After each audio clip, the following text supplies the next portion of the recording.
Salam satu nyali Wani. Kali ini EJ di konten OSP, obrolan santai Persibaya, seperti biasa bareng saya Oscar Badilan dan juga Cak Bimo Warkop yang punya Warkop seluruh Indonesia. Oke, ini lokasi kita di lapangan Tor, Cak Bimo. Ya, lapangan Tor yang lagi direnovasi. Iya, untuk persiapan ya sebagai itu ya tempat latihan penunjang Mas Bim ya. Betul. Seperti lapangan ABC Gelora Bung Tomo, kemudian juga lapangan Gelora Tambasari. Iya, Tambasari sebagai lapangan penunjang. Oke, di episode kedua ini kemarin kita membahas preview Mas Bim ya, preview antara Persibaya menghadapi PSM.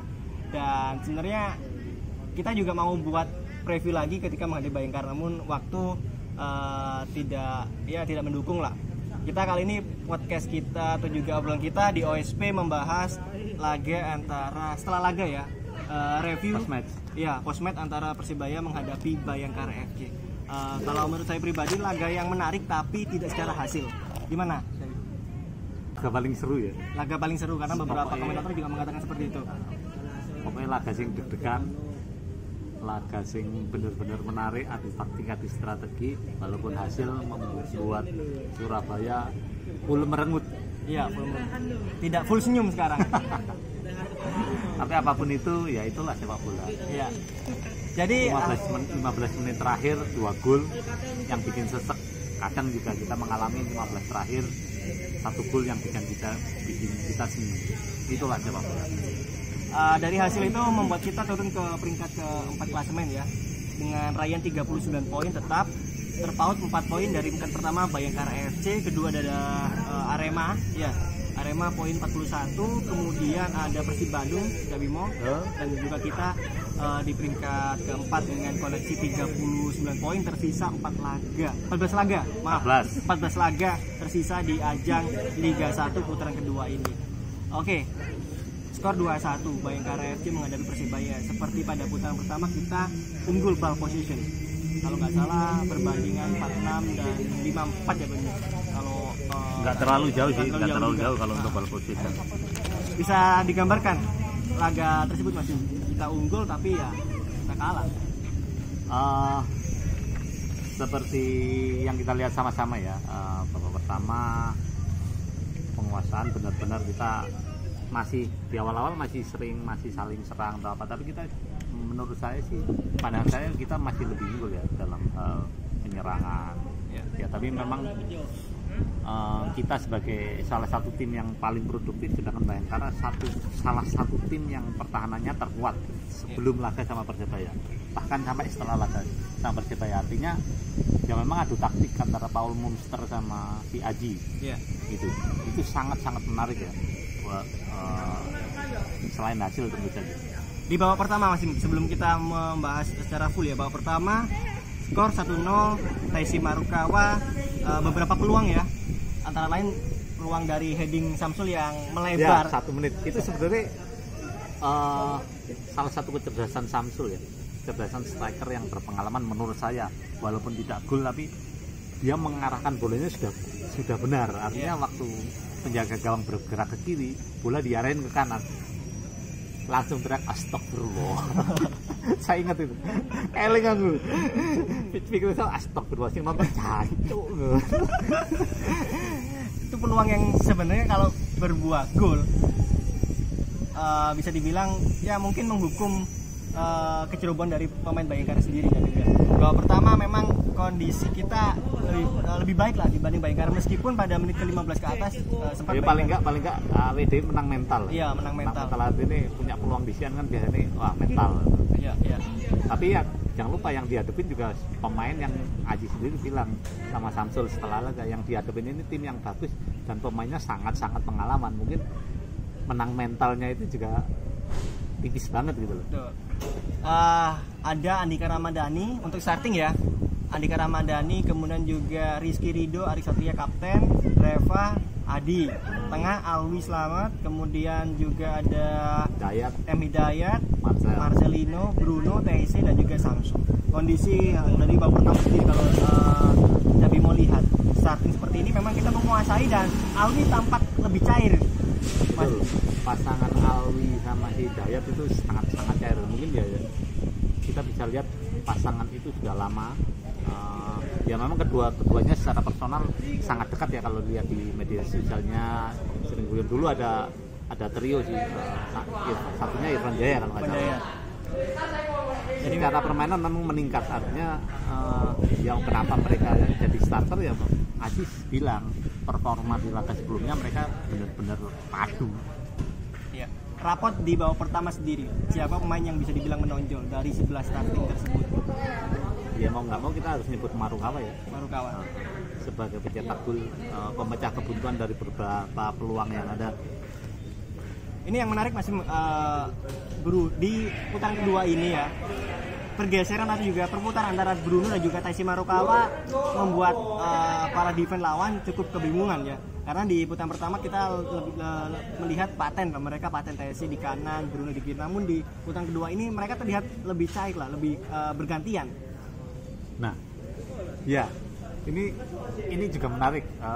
Artinya semakin kedua pemain semakin memahami, atau kedua pemain semakin mengetahui cara bagaimana untuk lebih menyatu atau lebih lebih nyari jalan keluar lain ya. Mungkin juga ada peran Aji di situ, artinya membebaskan mereka untuk saling tukar posisi atau berganti peran. Itu mungkin ada peran besar Aji juga. Itu tadi untuk ini serang yang saling berganti, Taisi Marukawa dan juga Bruno. Marcelino tetap seperti biasa ya. Tapi kemarin Marcelino saya rasa agak sedikit menurun ya. Menurun bukan berarti dia menurun banget sih, enggak, tapi mungkin yang dihadapin kali ini benar-benar pemain yang sangat-sangat berpengalaman. Baik itu possession, menjaga Marcel mungkin enggak one on one, tapi mungkin karena pemain berpengalaman dia tahu bergerak, mau kesini, mungkin seperti itu. Jadi terlihat Marcel mungkin menurun, mungkin juga enggak, tapi karena memang lawan yang dihadapi mungkin sangat berpengalaman. Di lini belakang bagaimana perpaduan Aris Satrian dan juga Rizky Ridho, kemudian ada Adi Setiawan dan juga Reva. Ini kalau untuk lini belakang di babak pertama sebenarnya bisa dibilang masih disiplin lah. Masih disiplin, babak kedua juga masih disiplin sebenarnya. Cuma karena ada 2 gol yang terjadi itu jadi kelihatan ya kebetulan golnya di 15 menit akhir ya, 15 menit akhir, artinya memang saat fisik sudah terkuras, otomatis konsentrasi juga sedikit menurun, kurang fokus, terus pemain lawan juga mencari celah yang lain, artinya ya memang Ridho sedikit kurang fokus atau apa waktu terjadinya, terutama gol pertama kan terlambat banget ya. Kalau yang gol kedua menurut saya ya kita memang kalah jumlah di kotak penalti. Kalau dia lihat di beberapa cuplikan baik itu di Instagram, di Twitter itu kan 5 pemain, ada 5 pemain Bayangkara kalau nggak salah, kita cuma 4. Sedangkan yang di belakangnya bola waktu sales melambungkan bola di belakangnya itu cuma aja nggak ada kayaknya Ridho atau yang naik yang ganggu cuma Dika ya kalau nggak salah ya. Dika ya. Jadi memang ini langsung babak kedua kita membahas soal gol dari Bayangkara FC, ada gol dari Melvin Paci maupun juga Eze. Melvin telah dijaga oleh Rizky Ridho. Mungkin kelengahan, tapi memang sebenarnya kalau kita lihat cuplikannya terlihat bahwa Rizky Ridho lengah ya. Karena Melvin ada di depan, meskipun ada beberapa tweet mengatakan bahwa itu offside atau sebagainya, tapi terlepas dari itu ada kelengahan di sana. Oke lah. Gol kedua bagaimana tidak ada penjagaan. Eze terlalu bebas, bahkan 2 pemain, tapi saya lupa yang di belakang Eze siapa ini. Dan Andika harus mengambil, jelas itu resiko Andika. Ya karena mungkin bola itu masih sangat jauh dari kotak penalti sebelum dilambungkan ya. Iya. Jadi ada evaluasi lagi. Nampaknya memang untuk lini belakang ini mungkin lebih ke fokus untuk menjaga pemain, karena memang kerap dilawan menghadapi Persikabo juga sama halnya seperti itu. Kita kewalahan menghadapi Ciro Alves, kemudian di PSM ya hampir sama sebenarnya. Lini belakang fokus apakah sependapat Cak Bimo? Benar. sebenarnya udah diterapkan sama Aji ya, fokus sampai laga benar-benar berakhir ya. Namanya juga kadang juga sudah fokus tapi lama juga lebih fokus lagi ya. Artinya ya memang harus konsentrasi penuh dalam arti komunikasi juga, mungkin menit-menit terakhir komunikasinya sedikit lupa atau apa bisa jadi kan. Di lini belakang jelas sebenarnya aku itu sempat ngamuk masih, maksudnya ndelok di perform ketika menghadapi PSM Bruno terlalu buang peluang ya, namun menghadapi Bayangkara ada perbaikan. Yang jelas lebih siji nah, ojo akan buang-buang peluang, bener nggak? Karena kenapa? Kita menghadapi 14 laga tersisa ini bukan berarti merasa nyaman ketika di peringkat atas ya. Namun jelas itu yang harus difokuskan kepada tim Persibaya soal lini serang yang harus benar-benar fokus. Nah, sekarang kalau ngomong lini serang kan, kita punya Valport, Arsenio Valport. Kita belum bahas ini. 3 kali sudah main. Ya. Tapi menit paling banyak mulai 53 ya laga terakhir. Ya mendelok Valport. 2 peluang Mas, makanya sampai aja mengatakan ngomong ya apa caranya Valport kudu bisa menyesuaikan diri dengan tim. Ya. Saya kira itu pernyataan yang sangat tegas dan keras menurut saya. Ya, di awal ini Aji kan bilang Mas Bim, kenapa merekrut Arsenio Valport, karena pemain ini dibilang profesional dan untuk timingnya juga masih nuansa berlaga toh di klub Belanda kalau nggak salah ya. Jelas ini secara adaptasi juga nggak perlu sampai lama sih untuk Valport untuk adaptasi di Persibaya. Namun ada beberapa tweet mengatakan bahwa Valport ini bukan striker, center forward bukan, tapi lebih ke winger. Nah, ini jadi persoalan apakah benar posisi Valport memang bukan center forward, lebih ke winger. Karena memang pergerakannya juga lebih ke melebar. Melebar ini pertanyaannya apakah melebar memang mencari ruang untuk pemain lain masuk atau memang belum terbiasa ini. Dan kalau kalau saya nilai sendiri sih sebenarnya bagaimana menilai Valport ini ketika dikasih full time 90 menit bermain. Sepakat. Saya juga pengen delok Valport mulai awal, artinya dia bisa membuktikan nggak kalau memang pantas nggak dijadikan seorang striker gitu. Tapi kalau lihat dia cara melindungi bola masih oke lah. Sprint terlihat masih oke lah. Shoot belum bisa ngomong soalnya masih jarang banget shoot. Finishing dengan dua kalau dia striker di laga lawan Bayangkara mestinya 2 itu gol, terutama yang pertama dari yang teko Kambuaya. Betul, itu tip sebenarnya timing ya. Makanya Aji komentar kalau timingnya kurang. Bener nggak? Timingnya kurang. Jadi memang kita butuh penilaian Valport main 90 menit full sih. Karena memang kalau bicara soal adaptasi ada 2 Mas, faktor internal juga eksternal. Internal bagaimana pemain itu sendiri dan eksternal bagaimana pemain lain menunjang. Tapi aku ragu artinya gini. Jadi ya pengen delok Valport itu 90 menit mulai awal ya. Tapi delok penampilan nih Cak Sul sing lagi oke. Walaupun kemarin nggak cetak gol, tapi menurut saya dalam 3 penampilan terakhir Cak Sul itu udah laga katakanlah lawan PSS kalau jadi tanggal 29 kalau saya pribadi ya mending Cak Sul sih, walaupun sebenarnya dalam hati pengen lihat Valport 90 menit, tapi dalam kondisi kayak gini harus realistis. Ini kompetisi mengejar juara dalam arti 14 laga ini final ya, memang dilema ya Mas, karena kalau kita menang menghadapi Bayangkara kemarin mungkin jam terbang Valport akan ditambah menghadapi PSS ya, atau PSIS di laga selanjutnya. Tapi kalau kita kalah ya jelas yang on fire Samsul dengan peluang yang kemarin bisa bilang hampir saja untuk cetak gol. Dilema benar. Kecuali dalam 14 sampai tanggal 2 sebenarnya piro hari mana? 8 hari ya. 8 hari ya. 8 hari kalau bilang. Itu ada sesuatu yang progres yang benar-benar signifikan dan Valport menggaransi dirinya, wis aku maino misalnya ngomong coach aku maino 90 menit sampai aku tak ngegolno apa-apa aku balik nang Belanda. Katakanlah sih makanya gini. Katakanlah ada gentleman agreement sama Aji kayak gitu mungkin bisa jadi, tapi nek dalam posisi ini waktu ini wis mepet ya mungkin si Cak Sul ya nek menurutku. Berarti kalau bicara soal kemauan Arsenio ya, Fapot ini untuk bilang ke Aji seperti itu. Kita lihat masih dalam jarak 8 hari ini menuju laga berikutnya menghadapi Sleman. Uji coba. Nanti terlihat Koko di belakang lari, ini ada Koko Ari Araya yang lagi jogging di lapangan Tor. Nanti terlihat. Jadi backgroundnya ada pemain Persibaya nih, Koko Ari yang mungkin lagi rehab ya maksudnya. Ya lagi rehab. Tapi tadi sempat ngomong sama Koko, gimana Koko? Udah siap katanya. Ini intermezzo aja. Iya. Nih, sebentar lagi Koko lewat nih. Lagi lari nih. Lewat. Nah, itu Koko tadi lewat. Ya lanjut kan. Oke, kita Arsene memang perdebatan di media sosial sih ya. Ada 3 sih kalau Oscar lihat. Aku ndelok iki 3 statement dari beberapa akun bonek sih. Pertama tadi soal Arsenio Faput yang secara ini rewel lah ya apa. Kedua, pergantian pemain. Pergantian pemain Alwi Selamat, M Hidayat digantikan Ricky Kambuaya dan juga itu banyak disoroti itu.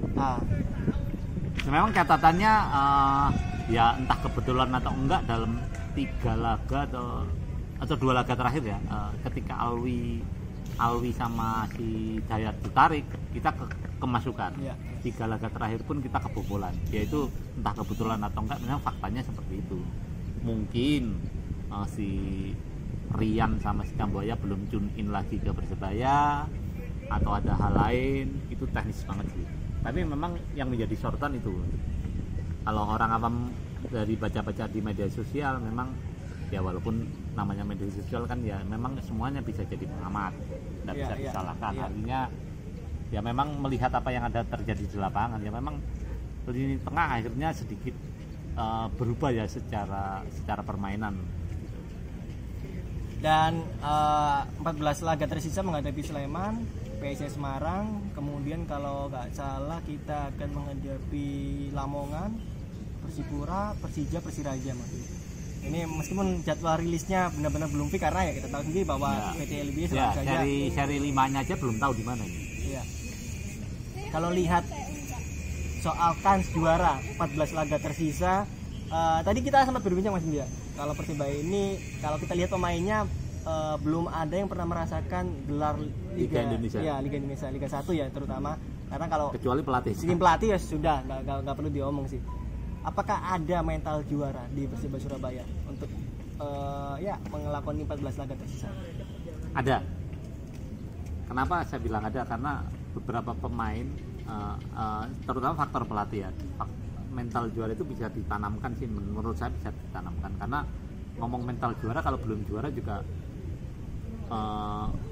pembuktiannya belum ada. Tapi kan kita ngomong mental artinya bisa jadi mentalnya seperti juara walaupun belum juara kan. Contoh, di situ ada Samsul yang senior sebagai katakanlah role modelnya pemain Persebaya saat ini sebagai pemain senior. Dia pernah juara, pernah di tim besar, juara di Persibo ya kalau nggak salah, Liga Indonesia ya. Juara juga Liga 2 ya, walaupun belum bukan kasta teratas, tapi seperti Hidayat, Randy, Opan gitu-gitu. Adalah mental juara ada. Pasti sudah ditularkan sama Aji, Bejo, Takim, Uston. Oke, kans juara memang masih terbuka lebar karena selisih hanya 4 poin dan 14 laga tersisa ini cukup banyak kans apapun bisa terjadi di Liga 1. Itu tadi OSP episode kedua ya Cabim ya. Episode kedua. Iya, obrolan santai Persibaya di lapangan Tor. Kita nantikan kita akan buat lagi OSP berikutnya. Kita tetap dukung Persibaya seperti biasa. Pak, itu adalah hal yang biasa. Inilah khasnya Surabaya ya. Dulu nggak ada timnya juga dibilang mati-matian, tetap ada timnya. Bagian dari rasa sayang seorang supporter atau supporter secara umum ke tim ya seperti ini. Artinya paido, bahasa arek paido itu biasa. Jadi pemain juga saya rasa saat ini sudah terbiasa dengan seperti itu. Jadi harapan saya sih nggak ada pemain yang baper, siapapun itu yang senior atau yang sudah lama di Persebaya bisa ngasih tahu ke pemain-pemain yang baru datang ke Persebaya. Jika di media sosial ada kata-kata yang pedes masih lombok larang, itu hal yang biasa. Artinya itu sama-sama keinginannya sama biar Persebaya menjadi juara. Mau nggak mau kita sudah 17 18 tahun yang kalau 2012 18 tahun nggak juara, mana mungkin tim terlama ya untuk tim-tim yang legendaris untuk tidak juara. Jadi memang kita harapkan sih sebenarnya ya itu memang Surabaya apik, diomong apik, elek diomong, karena Persibaya apik pun animonya luar biasa loh Mas. Dijemput terus memang penjemputan pemain, ada juga ketika pemain akan berangkat ya KB melani Persibaya KB. Betul. Oke, ini tadi OSP obrol santai Persibaya di Barisan kubu. Iya. Episode kedua. Jadi nantikan setiap minggu ya kita akan buat OSP kemanapun kita away nantinya. Kalau ada request bahasan apa atau tempat yang pingin, OSP di panggon kue di Warkop atau apa, monggo tulis di komen lah, nanti suatu saat kita samperin lah. Wis pokoknya ono kopine. Ambek komunitas sih. Oh ya, komunitas apa pengen ngobrol lah, ngobrol sama kita, oke, silakan. Ya, aja lali atau pribadi yang pingin kok betet misalnya mau nyalon bupati, monggo silakan. Komen ya, jalali komen di kolom komentar ya TV maupun juga di IG untuk ya emang tempat-tempat yang ingin dikunjungi untuk opo kolaps lah. Oke, tetap jaga kesehatan. Saya Oscar dan juga Cak Bimo Warkop. Salam satu nyali. Wani. Wani.